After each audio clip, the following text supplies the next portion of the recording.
Welcome to Taruna publications. Defence की live class हमारी start हो चुकी है। इस लाइव क्लास में हम पढ़ने वाले हैं जीके कैप्सूल्स 2020। तो जो भी आर्मी, नेवी, एयरफोर्स की तैयारी करने वाले हमारी भाई बहन हैं, जल्दी से लाइव क्लास के साथ जुड़ जाइए। 2 सेकंड में वेट कर लेती हूँ। जल्दी से आप लोग, आपके साथी जो है तैयारी करने वाले हैं आर्मी, नेवी, एयरफोर्स के, उनको ये क्लास शेयर कर दीजिए। चलिए, शेयर कर दिया सभी ने, तो स्टार्ट करते हैं आज की live class GK capsule 2020। Most important जो क्वेश्चंस हैं वो हम आपके लिए इस सेशन में लेके आते हैं। तो इस लाइव क्लास का आनंद ज़्यादा से ज़्यादा बच्चों को उठाना है, ज़्यादा से ज़्यादा लोग इससे हेल्प ले सकें, इसलिए इसको शेयर करना भी ज़रूरी होता है।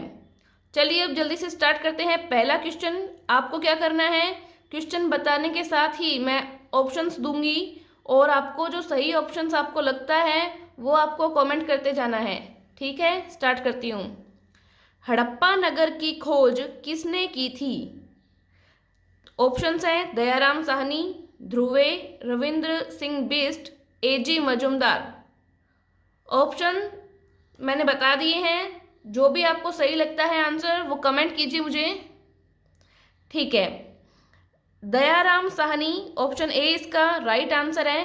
देखिए, अब एक क्वेश्चन में ही कई तरह के क्वेश्चन बन सकते हैं। हम सभी क्वेश्चन देख लेते हैं यहाँ से कौन कौन से क्वेश्चन बनेंगे।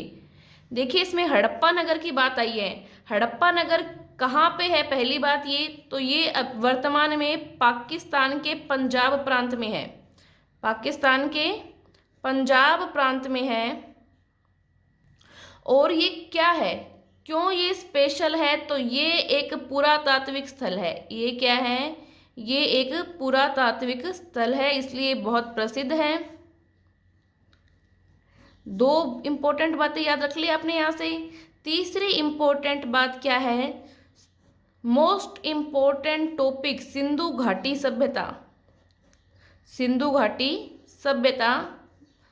सिंधु घाटी सभ्यता के अंदर जो पहला स्थान ढूंढा गया था, जो प्रथम स्थान ढूंढा गया था, वो ही हड़प्पा नगर था।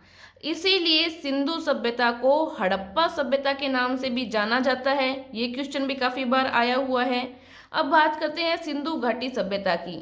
तो सिंधु नदी के आसपास जो सभ्यता पनपी थी वो सिंधु घाटी सभ्यता कहलाई थी। ठीक है, और जो हड़प्पा नगर था इसकी खोज सबसे पहले किसने की? दयाराम साहनी ने की। ये वर्तमान में पाकिस्तान के पंजाब प्रांत का हिस्सा है और ये एक पुरातात्विक स्थल है। सारे क्वेश्चन कंप्लीट हो गए यहाँ से। ओके, अब हाँ जी, बिल्कुल सही जवाब आ रहे हैं आप लोगों के, वेरी गुड।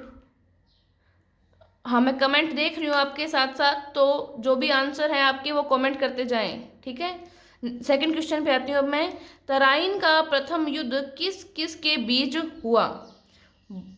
ये भी बहुत इंपॉर्टेंट क्वेश्चन है, काफी एग्जाम्स में आया हुआ है। हम सभी को पता है हमारे फेवरेट पृथ्वीराज चौहान के और मोहम्मद गोरी के बीच में ये युद्ध हुआ था। तो ऑप्शन सी इसमें सही होगा।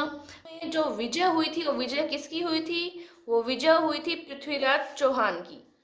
पृथ्वीराज तृतीय इनको कहा जाता है, ये आपको याद रखना है।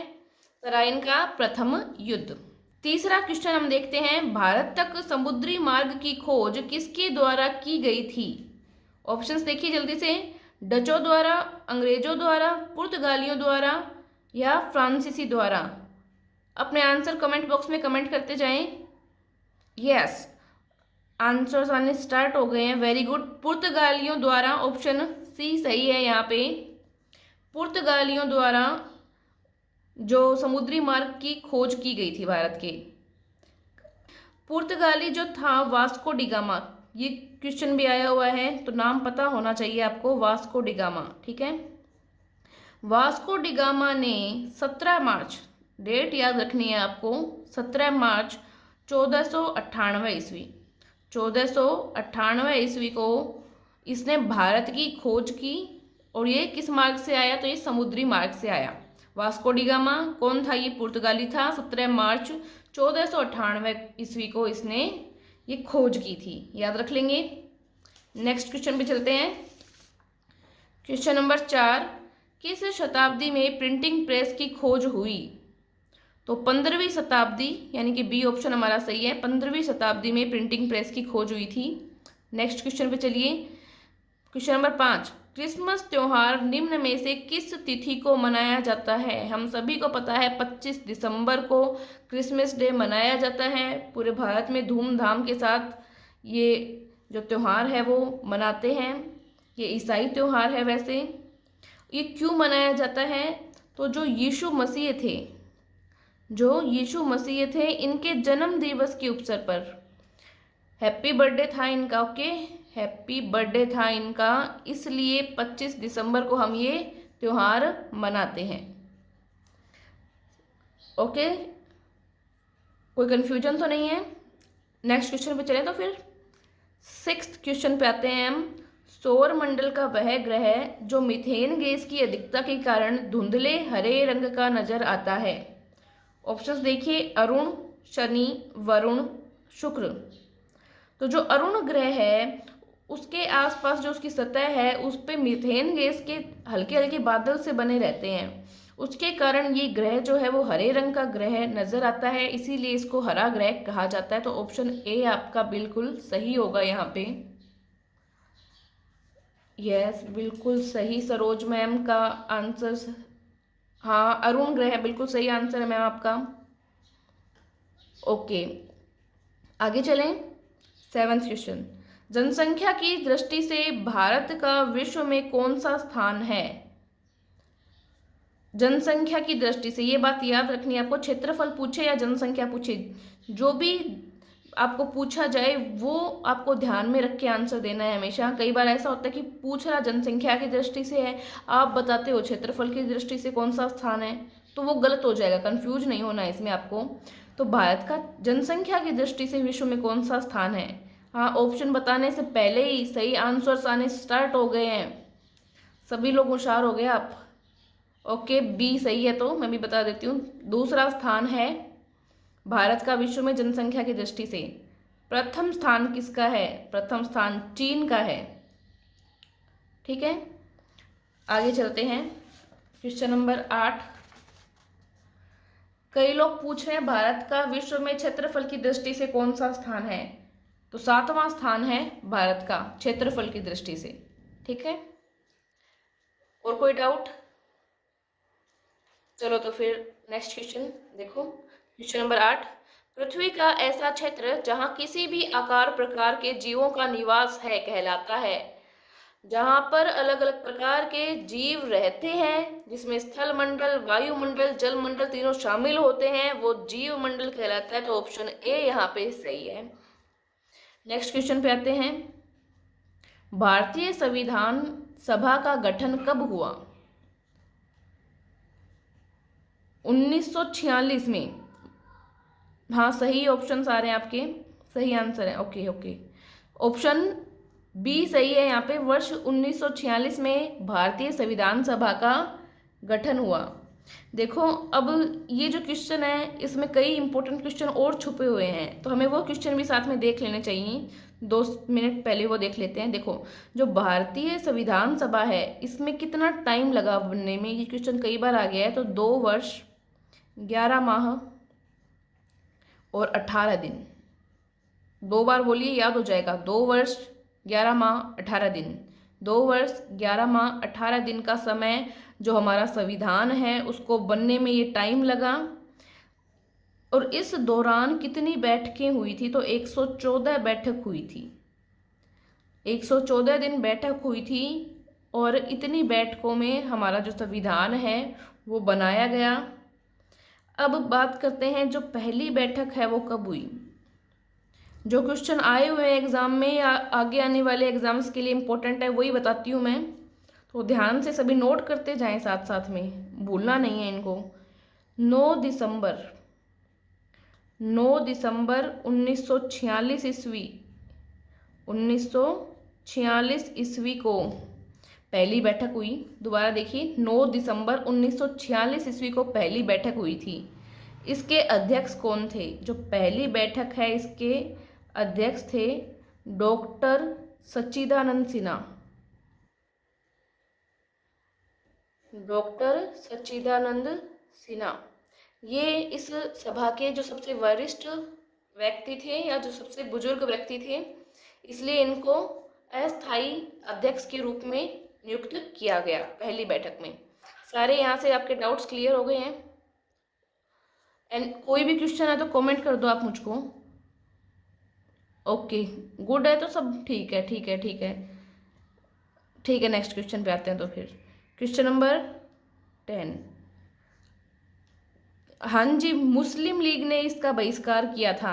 बिल्कुल सही कह रहे हैं आप, मुस्लिम लीग ने इसका बहिष्कार किया। क्यों किया? क्योंकि उन्होंने पाकिस्तान के लिए अलग संविधान की मांग रखी थी, इसलिए मुस्लिम लीग ने पहली बैठक का बहिष्कार कर दिया था। ओके, और कोई क्वेश्चन? ठीक है, तो फिर आगे आते हैं 10वें क्वेश्चन पे। गुट निरपेक्ष आंदोलन का प्रथम सम्मेलन किस स्थान पर आयोजित हुआ? गुट निरपेक्ष आंदोलन Kazakhstan, Belgrade, Delhi, Durban.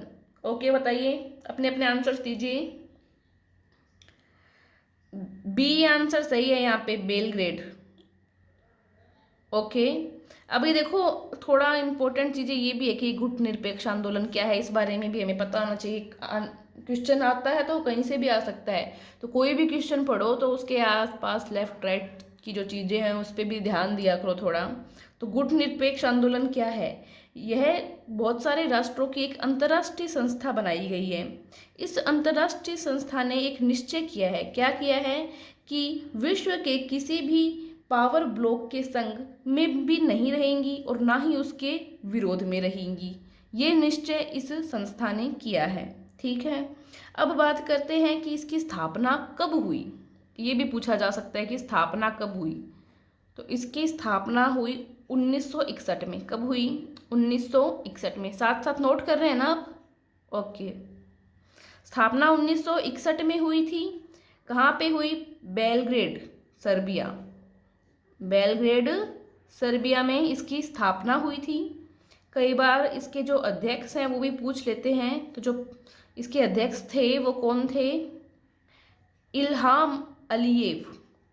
Ilham Aliyev, थोड़ा हार्ड नाम है पर 2-3 बार बोलेंगे तो याद हो जाएगा। इल्हाम अलीयेव जो थे वो इसके अध्यक्ष थे। स्थापना हुई थी 1961 में, बेलग्रेड, सर्बिया में। ये याद हो गए सभी क्वेश्चन? ओके, ये मैंने बता दिया है। देखो, स्थापना 1961 में हुई थी, थोड़ा सा ध्यान से पढ़ा करो। ओके, क्वेश्चन नंबर 11 पे आते हैं। भारत रत्न के अलंकरण में कौन सी आकृति निर्मित होती है? भारत रत्न, जो कि भारत का सबसे ऊंचा सम्मान होता है, सबसे बड़ा सम्मान होता है, उसके अलंकरण में कौन सी आकृति होती है वो हमें बतानी है। ऑप्शंस देखिए, चंद्रमा की आकृति, सूर्य की आकृति, पृथ्वी की आकृति, या इनमें से कोई भी नहीं। हम सभी को पता है इसमें सूर्य की आकृति होती है, और जो भारत रत्न होता है वह श्वेत रंग के रिबन के साथ पहनाया जाता है, और इसमें सूर्य की आकृति अंकित होती है। ठीक है, आगे चलती हूँ मैं। क्वेश्चन नंबर 12, राष्ट्रमंडल खेलों की शुरुआत कब हुई थी? राष्ट्रमंडल खेल, जिनको कॉमनवेल्थ गेम्स भी कहते हैं, कॉमनवेल्थ गेम्स की शुरुआत कब हुई थी?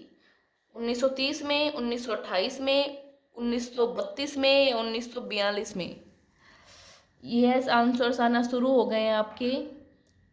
Right answer 1930, option number A. 1930 में राष्ट्रमंडल खेलों की शुरुआत हुई थी। हाँ हाँ, जो राष्ट्रमंडल खेल होते हैं उन्हीं को कॉमनवेल्थ गेम्स भी कहते हैं। बिल्कुल सही कह रहे हैं आप। हाँ, तो ये अंतर्राष्ट्रीय बहु खेल प्रतियोगिता होती है, जिसके अंदर जो सभी राष्ट्रमंडल देश हैं उनके जो पार्टिसिपेट करने वाले जो एथलीट्स हैं वो पार्टिसिपेट करते हैं इन खेलों में, और 1930 में इसकी शुरुआत हुई थी। ठीक है, और कोई क्वेश्चन? ओके, आगे चलते हैं क्वेश्चन नंबर 13 पे। संविधान सभा के अस्थायी अध्यक्ष के रूप में किसे नियुक्त किया गया? अभी अभी हम पीछे पढ़ के आए हैं तो ऑप्शन देखने की जरूरत ही नहीं है हमें। डॉक्टर सच्चिदानंद सिन्हा को अस्थायी अध्यक्ष के रूप में नियुक्त किया गया था। ठीक है, 14वां क्वेश्चन देखो। अर्थव्यवस्था के प्राथमिक क्षेत्र में शामिल किए जाते हैं पशुपालन, वन, मत्स्य पालन। ओके, तो ऑप्शन नंबर डी सही होगा। ये सभी शामिल किए जाते हैं अर्थव्यवस्था के प्राथमिक क्षेत्र में। क्वेश्चन नंबर 15 देखते हैं, पृथ्वी किस गैलेक्सी का भाग है? मैं सीधा ही ऑप्शन बता दूंगी क्योंकि ये क्लास हम पहले पढ़ चुके हैं। जो हमारी पृथ्वी का परिचय वाली क्लास थी उसके अंदर हम ये पढ़ चुके हैं, तो वो मिल्की वे इसका सही आंसर है, ऑप्शन नंबर डी। तो अभी तक जिसने भी वो क्लास नहीं देखी है पृथ्वी का परिचय वाली, तो वो लोग अभी जाकर वो क्लास देख लें, नीचे डिस्क्रिप्शन में लिंक दिया हुआ है उस क्लास का। ओके ठीक है, तो इसका सही आंसर है मिल्की वे, ऑप्शन नंबर डी। इसकी सारी जानकारी आपको उस क्लास में मिल जाएगी। क्वेश्चन नंबर 16 पे मैं आती हूँ, भारत में सर्वप्रथम कौन यूरोपीय व्यापारी आया? सर एक बार चेक कर लें, बच्चे कमेंट करें, कनेक्शन इशू आ रहा है, कनेक्शन इशू आ रहा है सर, एक बार चेक कर लें, कमेंट आ रहे हैं। ओके साउंड प्रॉपर है, कमेंट करके बता दें एक बार साउंड प्रॉपर है, सभी बच्चे एक बार कमेंट कर दें। ओके चलिए स्टार्ट करते हैं, मैं वापस बोल देती हूँ क्वेश्चन। भारत में सर्वप्रथम कौन यूरोपीय व्यापारी आया? तो अभी मैंने बताया था पुर्तगाली आए थे, तो ऑप्शन ए सही होगा इसमें। क्वेश्चन नंबर 17 देखते हैं, भारत सरकार ने भारत के राष्ट्रीय चिन्ह को कब अपनाया? ये क्वेश्चन भी मैं करवा चुकी हूँ आपको, नीचे डिस्क्रिप्शन बॉक्स में उस वीडियो का लिंक दिया हुआ है, तो वो वीडियो आप जरूर देखना। तो मैं सीधा बता देती हूँ, ऑप्शन नंबर सी इसमें सही है। 26 जनवरी 1950 को भारत सरकार ने भारत के राष्ट्रीय चिन्ह को अपनाया था। क्वेश्चन नंबर 18 देखते हैं, प्रसिद्ध तिलिस्मी उपन्यास चंद्रकांता के लेखक कौन हैं? ऑप्शंस हैं हमारे पास, देवकीनंदन खत्री, शरत चंद्र चट्टोपाध्याय, अलबरूनी या रविंद्रनाथ टैगोर। ऑप्शंस हमारे पास आ गए हैं, तो सही आंसर भी बता देती हूँ, ऑप्शन नंबर जो ए है वो सही है, देवकीनंदन खत्री चंद्रकांता के लेखक हैं। कोई कंफ्यूजन? नो। देन आगे चलते हैं। क्वेश्चन नंबर 19, लावणी कहाँ का लोक नृत्य है? लावणी कहाँ का लोक नृत्य है? तो जो लावणी है वो महाराष्ट्र का लोक नृत्य है। कहाँ का लोक नृत्य है? महाराष्ट्र का लोक नृत्य है लावणी। ठीक है, ओके। देखो जो ये लोक नृत्य वाला टॉपिक है ये भी हमने करवा दिया है, नीचे डिस्क्रिप्शन में इसका लिंक भी दिया हुआ है, जिसमें जो लोक नृत्य हैं, सभी प्रमुख लोक नृत्य हैं, उनको ट्रिक के माध्यम से याद करवाया गया है। कोई याद नहीं भी करना चाह रहा है तो उसको भी याद हो जाएगा, इतनी अच्छी अच्छी ट्रिक्स के माध्यम से हमने लोक नृत्य को याद करवाया है। तो आप डिस्क्रिप्शन बॉक्स में जाके जो लोक नृत्य वाला वीडियो है वो भी देखें, आपको सभी राज्यों के जो प्रमुख लोक नृत्य है वो याद हो जाएंगे, इस बात की गारंटी मैं लेती हूँ। ठीक है, अब देखते हैं क्वेश्चन नंबर 20, भारत एवं रूस के आपसी सहयोग से निर्मित भारत की पहली क्रूज मिसाइल कौन सी है? ओके, अस्त्र, सूर्य, ब्रह्मोस या कवच, बताइए। तो ब्रह्मोस यानी कि ऑप्शन नंबर सी सही होगा यहाँ पे। ब्रह्मोस मिसाइल भारत और रूस के आपसी सहयोग से निर्मित भारत की पहली क्रूज मिसाइल है। इस प्रकार हमने आज 20 क्वेश्चन इस लाइव क्लास में कर लिए हैं, साथ साथ में आपने भी तैयारी की है, इन क्वेश्चंस को नोट किया है। देखो जो साथ साथ में मैं एक क्वेश्चन के अंदर ही कई और इम्पोर्टेंट क्वेश्चन बताते चलती हूँ, वो भी आपको याद रखने हैं।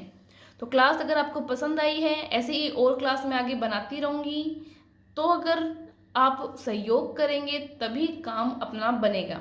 ठीक है, तो ज़्यादा से ज़्यादा इस क्लास को आप क्या करते रहो, शेयर करते रहो और लाइक करते रहो। चैनल को अभी तक सब्सक्राइब नहीं किया है तो मैं बार बार बोल रही हूँ, जल्दी से सब्सक्राइब कर दो। मैं भी आपके लिए इतनी मेहनत कर रही हूँ, तो आप भी 1 सेकंड की मेहनत मेरे लिए करो, जल्दी से मेरे चैनल को सब्सक्राइब कर दो। ठीक है, तो बने रहें तरुणा पब्लिकेशंस के साथ। धन्यवाद।